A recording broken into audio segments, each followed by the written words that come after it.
This is Live for Love TV. Live for Love TV.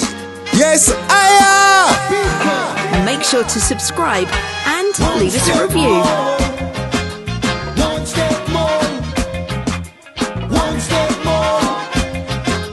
One step more. Until you reach your goals. One step more.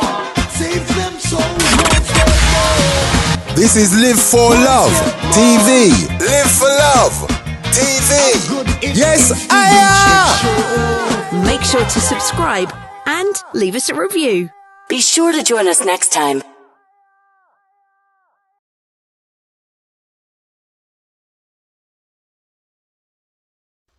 Back with Live for Love TV, 14th March 2021.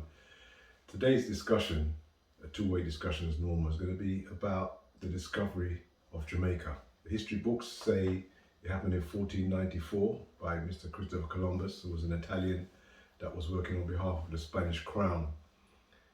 And many times people have said, well, there's no way he could have really discovered Jamaica because it was inhabited by, I don't know how many different groups, but it was inhabited by many people.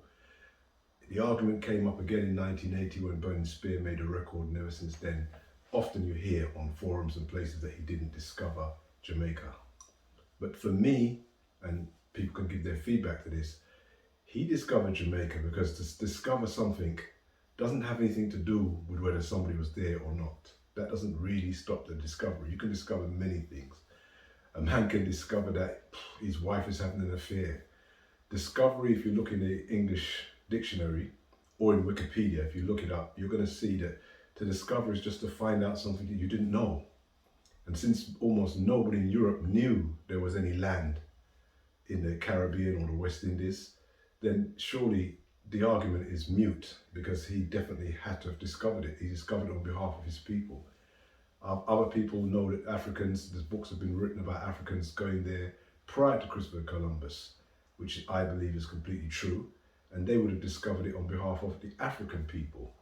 But I think to say Christopher Columbus is a liar on that point is a bit disingenuous. Now we know Mr. Columbus, by his own records, by his own diary, was a despicable character. And that's come out over the years, and people have looked at his diaries and thought, well, this man is a genocidal maniac. But for this particular point, or what we create in a discussion, is really about whether or not he discovered Jamaica. And I'll leave you with this point. If somebody was to go into their garage by some miracle and make a small craft, like a little spacecraft, and they were able to go up in that spacecraft, and they were able to somehow find themselves behind the moon and find a little planet behind the moon where people were up there playing dominoes, and then they came back and told us about it, that would be a discovery, because we didn't know about it. So discovery is just about finding out something you didn't know. And I think Christopher Columbus did discover Jamaica in 1494 because the people that he came from, including himself, had no idea the land was there or the people was there. And even more so, he actually described the people who were there. He didn't say he went to a place where there was no one there. He described the people that were there. So I think that is my point, but other people can make comments, other people can make their views known and let me know, let other people know.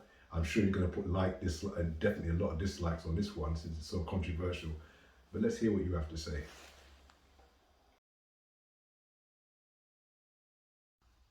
Live for Love TV, back here at Live for Love TV. I'm going to have a discussion this time about the world wars. 2 world wars we've had so far. And it's often said by different types of people that really it wasn't a world war because there wasn't war all over the planet. There were places, in Africa, in the Caribbean, and other places where there was actually no fighting going on. And that alone should mean it was like a European tribal war. I've heard people say. Well, that's fair enough. You can look at it like that. But if you understand what war is about, you'd probably not see it like that. To me, again, it's a world war.